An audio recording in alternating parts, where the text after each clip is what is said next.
Evening, everyone. We will call to order the Community Services, Public Safety, Housing, and Development Committee for September 24th, 2024.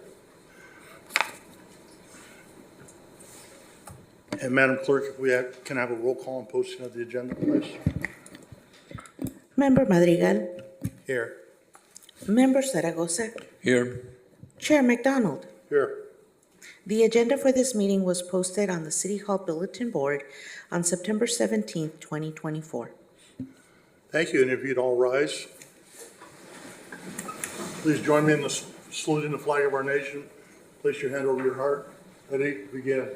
I pledge allegiance to the flag of the United States of America and to the republic for which it stands, one nation, under God, indivisible, with liberty and justice for all.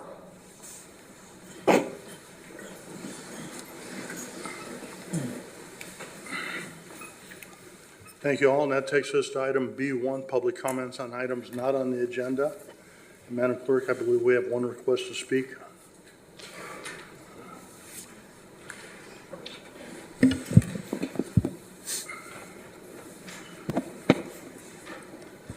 Hello, my name is Jacqueline Arriaga, and I'm a student at Oxnard College and a fellow. Pull the mic down just a little bit. One moment, please.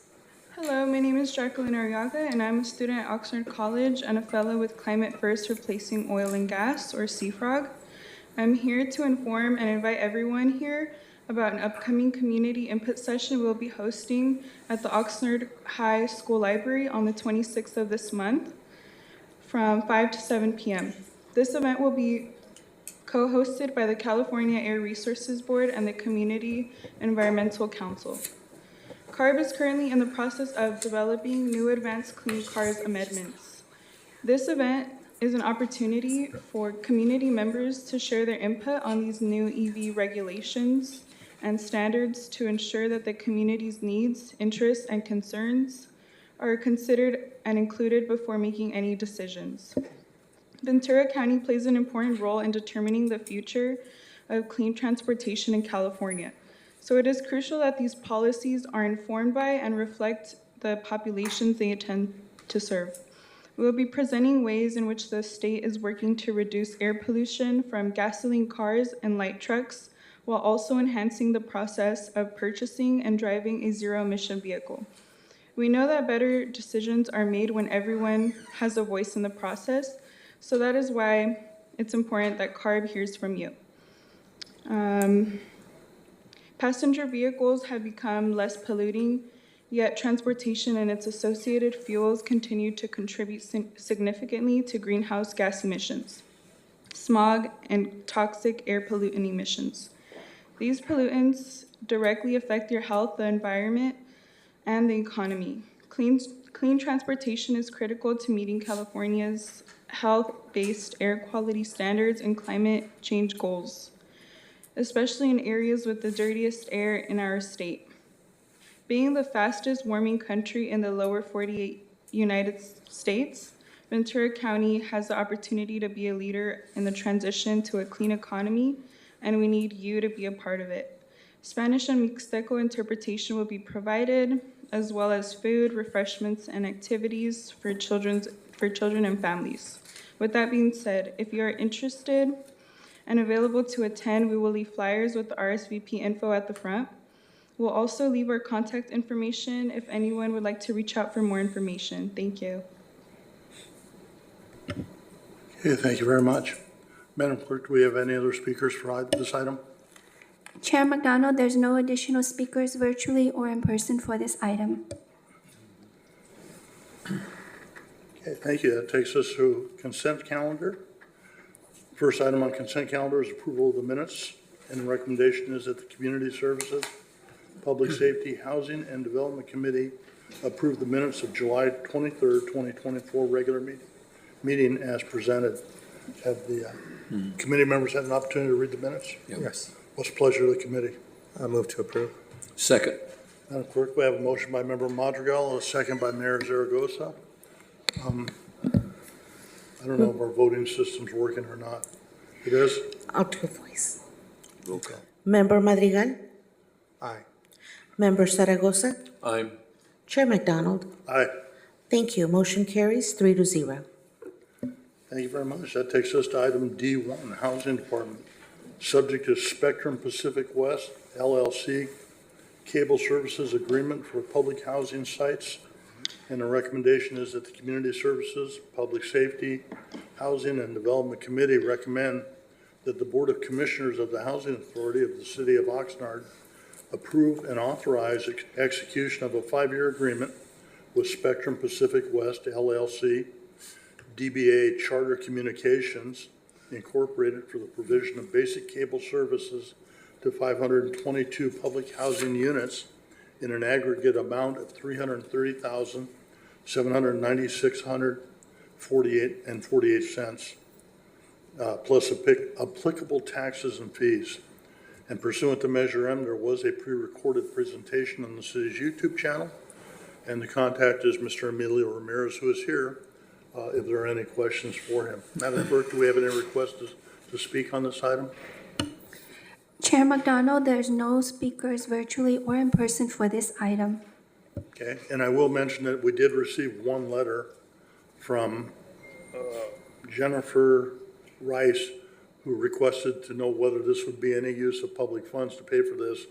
And the answer is that this is a pass-through charge that's given to each tenant in the occupied units.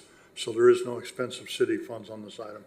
And I did answer Ms. Rice in an email and explain that to her. Any questions from Mr. Ramirez? Mr. Ramirez, the question I have, of course, the Spectrum's been providing the service since 1982. They have been providing services since then, yes. In 1982, and also the one thing that I had a question here is the $50 door fee. What does that mean? It's just assist the.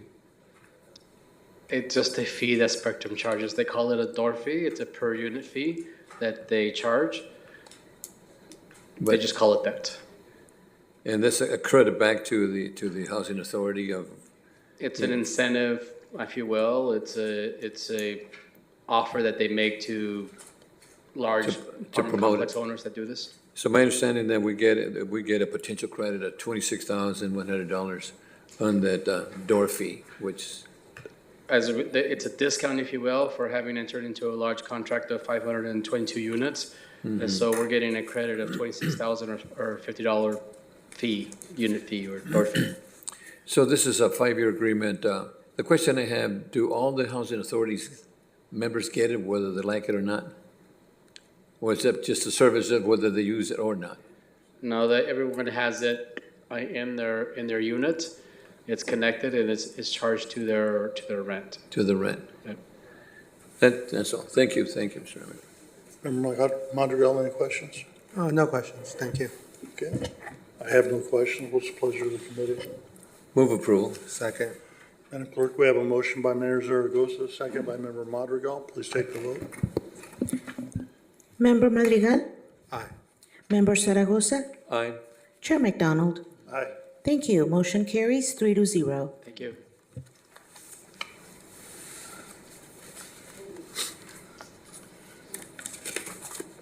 Okay, it takes us to item D2, Community Development Department. Amendment to agreements for professional services with M6 Consulting Incorporated and CSG Consultants Incorporated. And the recommendation is that the Community Services, Public Safety, Housing, and Development Committee recommend that the City Council approve and authorize the mayor to execute the following amendments to existing agreements. Number 1, Second Amendment to Agreement Number A is in Adam 8418 with M6 Consulting Incorporated for on-call development plan check services to increase the agreement amount by $1,100,000 for a total agreement amount of $3,100,000 and extend the agreement by 2 years to February 1st, 2027. And 2, First Amendment to Agreement Number A as in Adam 8424 with CSG Consulting Incorporated for development plan check services to increase the agreement amount by $500,000 for a total agreement amount of $1,000,000 and extend the agreement by 2 years to March 1, 2027. Pursuant to Measure M, there was a pre-recorded presentation on the city's YouTube channel, and Mr. Pengili is here to answer any questions if we should have any. Madam Clerk, do we have any requests to speak on this? Chair McDonald, there's no speakers virtually or in person for this item. Okay, Mayor? Yeah, Jeff, I'm glad you're doing this because we need help, We need help with the consulting services. M6 has been working with us for quite a while, is that correct? Correct. Chair McDonald, committee members, we've been using both of these consultants since '22, so they're relatively new to us.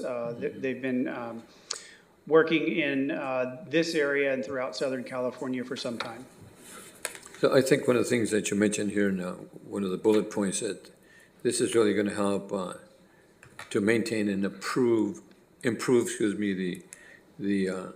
to reduce the project timelines, which I think is really, really important. Is that really going to help us up quite a bit because the backlog is still pretty long or a lot or what?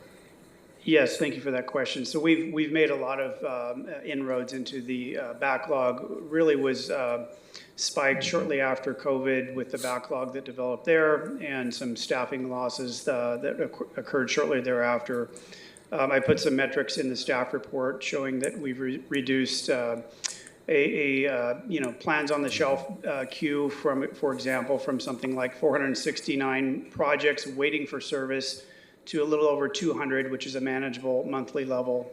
Some larger projects take more than a month to review, but our metrics are all greatly improved, and it started with the use of consulting services, and we still continue to heavily rely on them.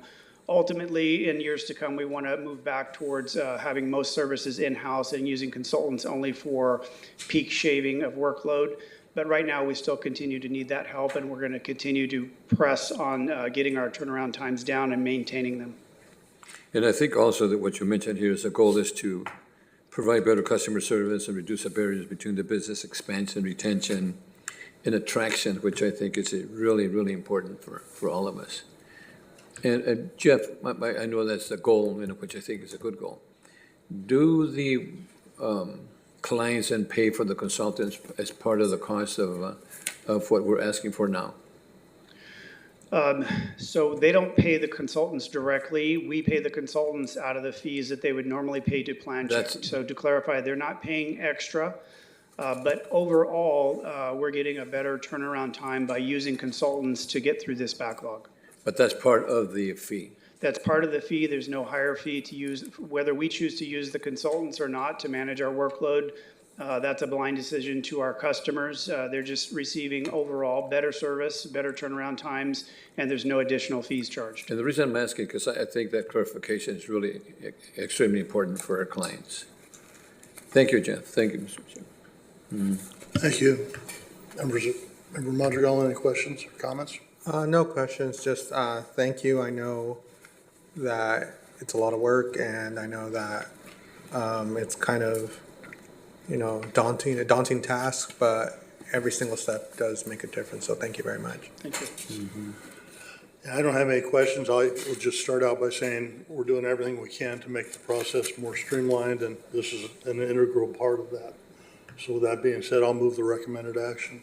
I'll second. Madam Clerk, I made the motion, second by Member Madrigal. Vote, please. Thank you. Member Madrigal? Aye. Member Zaragoza? Aye. Chair McDonald? Aye. Thank you. Motion carries 3-0. Thank you, Commissioner. Thank you very much. Takes us to item number 3, City Attorney Department. Consideration of request for future council agenda items, or item rather. Recommendation is that the Community Services, Public Safety, Housing, and Development Committee consider whether to place on a future City Council agenda a resolution requested by Councilmember Valenzuela in support of nurses and healthcare workers with SEIU 121RN and SEIU UHW to address the outsourcing of critical jobs at Dignity Health St. John's Regional Medical Center. And pursuant to Measure M, there was a pre-recorded presentation on the city's YouTube channel. And Mr. Fisher is here. Should we have any questions of staff? Madam Clerk, we got several speaker requests. Do we have any online speakers? Chair McDonald, we have no speakers virtually at this time.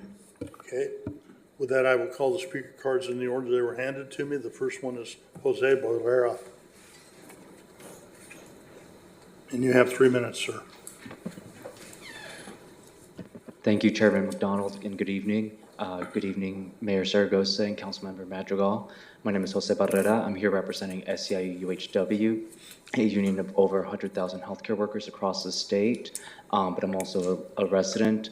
I live in District 4 of Oxnard and grew up here. What we have before us is a big public safety concern regarding outsourcing of critical jobs that we have at St. John's Hospital. These critical jobs have already been taken away and been outsourced to a facility over 500 miles away in Arizona. This poses a big risk as we are looking at potentially something going wrong and then seeing that these monitor technicians that we had now can't take a look at people who are being monitored in their hearts. Right, so if something goes wrong and the facility in Arizona is not able to take a look at, we're going to experience a lot of delays and potentially even causes of death. So, we're bringing this in concern to bring up at a later date a different agenda item at city council meeting in the future, but also want to address a few other things. There's more, since this incident, Dignity Health's parent company, Common Spirit, has also started an outsourcing process across the state. So it's not just happening here, it's happening across the state, but Oxnard was picked to be the first location where outsourcing has happened. And we're gonna experience it in other places. And taking a stance here really makes a difference to ensure that the lives of our community and the health of our community is being taken into consideration. So I ask that you pass this resolution to a later date for a city council meeting, and I thank you for your time.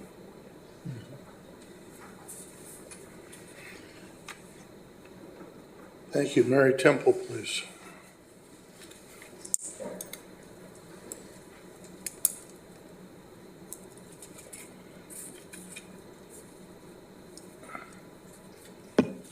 Hi, my name's Mary Temple. I'm a nurse at St. John's. I've been working there for 10 years. I've been a nurse for 34 and a half years though, and I wanted to come and talk to you guys today. I've been attending these meetings across the summer since this issue came up and I went to the Puckett. So I'm sure you can understand it was my worst nightmare this summer when my dad ended up coming and staying with myself and my sister here in Oxnard and ended up having to be a patient at St. John's on the telemetry floor. And unfortunately, there were no telemetry techs there. Instead, there were these yahoos over in Arizona. And not only were there these people in Arizona who weren't closely monitoring, in my opinion, the monitors, there were also a decision was made by the hospital to no longer monitor a patient's oxygen saturation rate, which is an important and critical indicator of how a patient's respiratory function is doing. My dad went in with respiratory issues, and as you can see, he's here today and he's still on oxygen, which he hadn't been before the summer. I would argue my dad wouldn't still be on oxygen except for some of the care he didn't receive at St. John's. He's slowly recovering. He's 88 years old, and hopefully next week we will be attending his 70th high school reunion in Norway, Michigan, God willing. But I had to fight as a nurse and as a daughter to get my dad to have a portable O2 sat monitor in his room. He was going critical on his SATs at times, and I was the only person in the hospital monitoring it. What would happen if your family member went into the hospital or one of your friends? Would they have somebody with the knowledge I have and the connections I have to ensure that your patient got the care they needed? And even with those connections, I was told that by the emergency room doctor that my dad should be on hospice and I should stop bringing him back to the hospital by ambulance, which happened 3 times. times this summer. That's not St. John's fault, but it is their fault that they're denying service to patients. We're going into COVID and flu season. What's going to happen when all these respiratory patients come onto the floor? And the only places that they can get monitored by a qualified teletech and have the O2 sat monitored, because the hospital said that it was a more expensive package to monitor their oxygen saturation rate, so they weren't willing to make the investment in their patients, which I would also point out to you as Medicare and Medi-Cal fraud, in my opinion, because you're promising those services and yet you're not covering them. So once again, you have all these people in Oxnard that are going to be going into the hospital soon, and they're not going to be getting the proper care. Thank you for your time. Thank you. SP Velasco.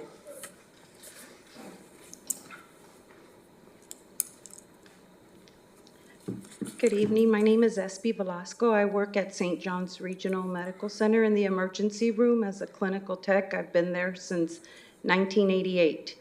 And by far, this is the worst I have seen. I am a union steward, so I'm all over the hospital. I get called by my colleagues, my nurses, my once upon a time monitor techs that are no longer doing the job, and I see it on a daily basis. Patients declining, patient care is declining at a big rate. So I would ask for your support at this moment.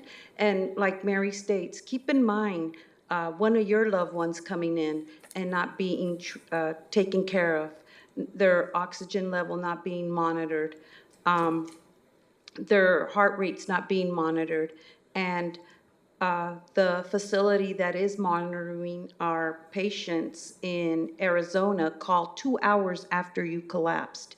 Just keep that in mind. We are going into the COVID season. It does get extremely ugly there, and all day long, that's all you hear is code blues, code blues. So keep that in mind. You also are all from this community, and I would hate to see that happen to any one of us. Thank you. Thank you. And I'm not sure if it's Marla or Maria Cornejo.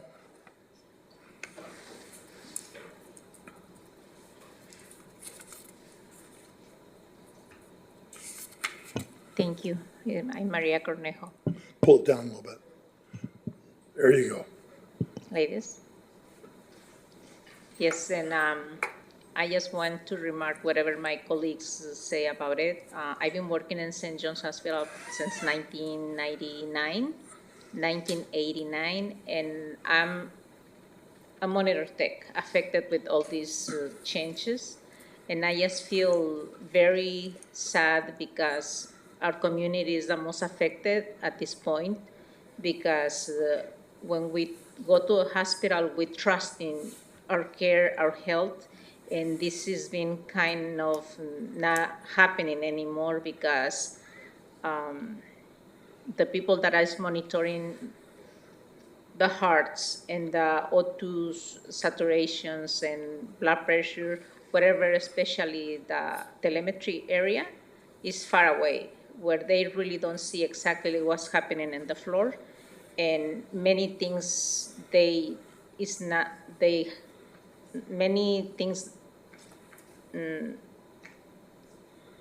won't be noticed until time after, and that's a health issue for everybody, and I really don't want to be in that spot anymore, unsafe.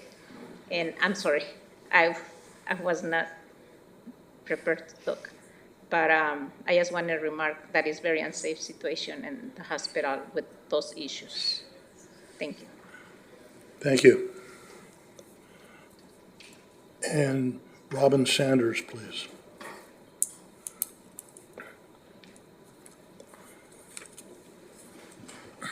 Hello, thank you. My name is Robin. I was a monitor tech at St. John's Hospital. I started there in 2020 as a CNA, so I saw everything that was happening on the floors with the patients and how it was ran, and it was so smooth. The monitor techs do a lot, I'm given 3 minutes to talk to you about what's going on. In 3 minutes, so much can happen between your heart stopping and the care you receive. I've had a patient, when I was watching them one night with CMU, because I was just monitoring what CMU was doing, and I was watching a patient, and their heart rate kept going lower and lower. It kept having pauses. According to CMU, their pauses don't start until about 3 seconds. In 3 seconds, you feel lightheaded. In 6 seconds, they consider it asystole, which is when your heart stops. In 3 minutes, no oxygen, no blood, you start losing brain cells. You start dying. I was watching the patient. That patient, their heart rate kept dropping. I alerted the nurse. The nurse knew to keep an eye on that patient. It was at the end of the shift that that patient had a 3.4 second pause, followed immediately by a 7.6 second pause, asystole, if you prefer. And I was with the charge nurse when that happened. We were able to call a code blue before CMU even alerted the nurse to the issue.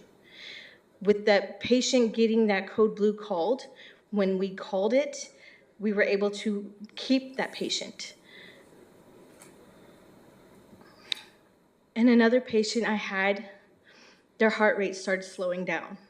They were in the 80s when they came to the floor. And then their heart rate dropped down to the 30s. I alerted the nurse that their heart rate had dropped. 3 minutes, and they still hadn't heard anything from CMU. That patient started to code. The nurses were doing CPR. It was about 10 minutes into that CPR that they got a notification from CMU. We lost that patient. But if I hadn't been sitting in front of those monitors when that happened, the nurse would not have known until it was way too late. So I'm asking that you give this issue some consideration and some serious attention. Because what if that was you on the floor? What if that was your heart that stopped? Do you want to wait the 3 minutes to get the help you need? Or do you want someone there who's able to call a code and get you that help within seconds versus minutes? Thank you. Thank you. Madam Clerk, do we have any other requests to speak? Chair McDonald, we have no additional speakers virtually or in person for this item. Okay. Mayor, any comments? Yeah, Mr. City Attorney, the question that I have, and I know that Jose and Mary and SB and Maria and Robin have made a case on this. Are we looking at any conflict between management and the union in this matter by providing a resolution by the? I really can't answer that question. That's something to do with a non-city entity. So I have not seen anything, any correspondence in that regard. So nothing has been provided to me from these outside parties about that. Okay. Thank you. No comments or questions. Thank you. I met with Mr. Barrera and several of his members probably back in April of this year, I think. And we had a discussion, and at that time, they asked about presenting a resolution to the city for consideration, supporting nurses and hospital workers at St. John's. And I told them I would take a look at anything they wanted to send me. They did send me something. And it was crafted kind of in the framework of keeping the telemetry services in St. John's, keeping those jobs at St. John's, and showing support for the labor force. And as time progressed, and this is through Dignity Health, at the direction of their oversight group or whatever managing group, Common Spirit, I believe is the name, that was directing them to do this. And we had several discussions about the format of the resolution. It changed a little bit here and there, and I think we're on the third iteration of it now. But all during this time, this plan was implemented by Dignity Health at direction of Common Spirit about the end of June, I believe, of this year. And of the potentially affected employees, most of them were relocated to like jobs or similar paying jobs, or some with even a little bit of a pay increase, but kept locally. And my understanding is that there were 2 that were eligible for retirement, and they opted to retire. But as I understand it, no jobs were particularly lost. The people that were taken out of one unit were put somewhere else. And I'm told that even the ones that retired received a bit of a severance package, even though they may or may not have been entitled to it. But the St. John's did offer them severance package to try and make them whole. So I think the approach at first was to try and protect jobs, and I fully understand that. I don't have a problem with that, but it also came down to quality of patient care. I happened to be at an event about a month or 6 weeks ago that involved health services, and I bumped into an emergency room doctor from St. John's that was there, and he was an OD. He was a doctor of older people, like me. And I asked his thought on the outsourcing of the telemetry systems or services, and his response was that a lot of hospitals are going through this. It's, in his mind, it was the wave of the future. He thought there were sufficient redundancies built into the system where it was a common practice and a good practice to follow. And I'm drawing a blank on the doctor's name, I apologize, but those were his comments. And I know in looking at this, essentially what we would be asked to do is take a resolution to council telling Common Spirit and Dignity Health to undo whatever's been done and bring the telemetry back into the St. John's facility. And I can't speak on behalf of the other committee members, but I can tell you that I am really not comfortable stepping out of a governmental role and telling a private medical provider how to work their operation. I have no expertise in that area. I have no experience in that area. And so I'm a little bit uncomfortable with doing that, to be perfectly honest. So, Mr. Chair, I heard your thoughts. I think this is one of what I wanted to get from the city attorney, but it's our responsibility to take care of the community. We all live here. We're elderly. I'm an elderly person. My wife is, and quite a few other people. And I think that Mary Temple made a statement that I think is important, that we take care of our elderly. Her dad is here, 88 years old, and needs care here in Oxnard. And my understanding is by submitting the data to Arizona, and it takes several hours or time of whatever, and we have somebody that can't breathe for X amount of seconds or minutes and so forth, is detrimental to the patients and to all of us for that matter. So I believe this item maybe should be sent to the entire city council and let the entire city council look at this and consider it. I know you made some really good statements. Should we get involved? Is it going to happen? I don't know, or maybe it is, but I think that maybe taking it to entire city council and let the entire city council then consider it. I think this is one of the things that they're asking. There's only 3 of us, and here there'll be 7 of us then looking at the item. So right now, for the health of the community, this is what I'm proposing, Mr. Chair, that we send it to the city council and let the entire city council look at it. Okay, we have a motion. Is there a second? Second. I'm sorry, what was that? Second. Okay, Madam Clerk, we have a motion by Mayor Zaragoza, a second by Member Madrigal. Vote, please. Member Madrigal, Aye. Member Zaragoza. Aye. Chair McDonald. No. Thank you. Motion carries 2-1. Thank you. Thank you very much. That will be the direction. That will be the direction. That takes us to item E, items for future agendas. Do the committee members have any items for future agenda consideration? No? No. No? No. I have nothing.